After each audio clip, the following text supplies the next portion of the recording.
We are done in Kumasi. Next assignment is tomorrow. What are you looking ahead to? I think again a difficult game. I think Angola showed in big parts of the game the quality that they've got, a way of playing. I don't think there'll be too many surprises. I think in the way that they play because they're a very technical team and they like to play a very expansive game. It's about making sure that we on the day defend well, play as a unit, and take our opportunities perhaps a little bit better than what we did in the first game. You spoke about the fact that because we didn't take our chances in the first game, they grew in confidence, especially in the second half, and they made things quite difficult for us. How different are you looking to, play tomorrow? I think that everybody wants to, or both teams want to start well. It's a big part of the game. There will be a big crowd there tomorrow, so they will want to get the crowd going. But you are right. We had a good start in the last game. Played well. Had opportunities and didn't take them. And I think what happens is if you don't take them, the opposition grow, and I think they grow a little bit in confidence. So we just need to make sure that we're in the game all of the time, and of course to take them opportunities when we can. Four of our key players wouldn't be involved tomorrow. Captain Andre didn't travel with the team. Jiku, Salisu, who missed the first leg, Mm. as well as Dennis Odoi. How much of a loss do we have from Um, these players? they yes, it's a loss because they are not only players in the squad, but they are big players that have been around and part of the squad for a while.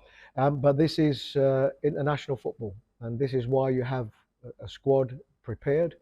And always when if it's starters, like in particular, Dennis Adoy and Alexander Jiku both started, then this is why you have the squad, and it's always an opportunity for somebody else. I mean, let's move away from players who are not likely to play and talk about those who are in camp and how you aim to, strategize and shape your team for the Angola game. You've mentioned that we need to defend well, we need to take our chances. Mm. What is the approach? And how is it like? The approach is that we're up against a good team, and I can say something quite obvious is that we will have to defend well and we will have to attack well. It's trying to get to always trying to get them balances. We have to make sure that we are compact as a team. This is for sure because they have good quality and they are a very technical team. But we're here to win the game, and you can't win the game unless you give yourself an opportunity to attack and to attack well. We have to be careful how we do this. If the game becomes too open, it becomes end to end, then of course it can be for any team. So we have to have a strategy going into the game as we would in any game. They are playing at home. They will try to use the support. But we're a good team. We're a good team. We managed to get the victory a few days ago, and it's something that we want to build on. Aside those who started and couldn't make the trip, are we likely to see some changes? And the changes is always something you have to get a balance. It's uh, a short period of time between both games, so you have to evaluate each and every player what they put into the game. Can they go again? Tactically, do I need to play one or another player?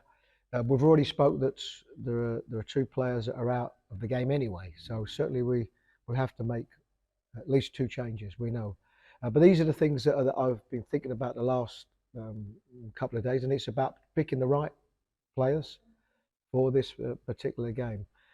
But we have to use the squad, and if you are not making changes to start the game, as we found in the home leg, it's about the players that can come on, make an impact in the game. Anton Semenya comes on and scores a goal. Osman Bukhari came on, made an impact. Joseph Pansel came on and made an impact. So it's vitally important that we use the squad. We've only we have only two central defenders. We understand you quickly arranged for Nicholas Opoku to join the team, and what informed that decision, and why did you settle on him in particular? Um, I know Nicholas. I don't know him as well as what some of the staff members here do and the players here. So it was good to see him not so long ago and reintroduce himself to the players. So this was good. I've watched um, a lot of games, video. Not I can tell you now, not so much live because it's difficult to get around to watch so many live games. But I've always known of Nicholas. I know his strengths. He needs no introduction. He's somebody that comes in that has played games before, so that transition is easy. It's easy for him to come into the squad. We lost three players in Salisu, yeah, Jiku, Salisu. Well, Salisu Dennis. before, but of course Jiku and Dennis Adoy and Andre from the last game.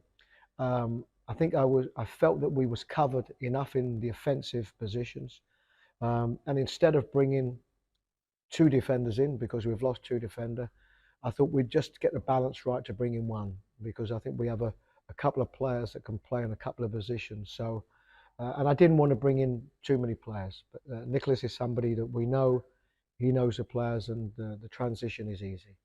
Well, coach, let's speak about Inaki. He played his first game on Ghanaian soil on Thursday. He had to come off. There are fans who are anxiously waiting to see the goals. Unfortunately, the goals are not coming. I mean, in situations like this, as a manager, how tough is it to deal with players who find themselves in such, situations? Mm. It's very much part and parcel of the game. And what we know in Iñaki is that he's a very good player playing in a good team in a good league. And I think with somebody like Iñaki, it's not all about goals. He plays consistently for his team. But I think it's his contribution in the game. He's a player that makes a lot of runs. He stretches the play a bit, and sometimes that benefits other players. So I think as regards his goal scoring with us and the Black Stars, it will come. Um, but sometimes, it doesn't come as quick as what you want. What's more important for us is his contribution in the game.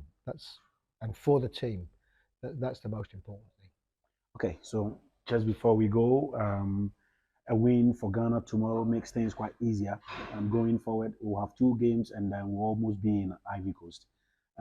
What's playing on your mind as a manager, and are your players focused and much ready for the battle ahead?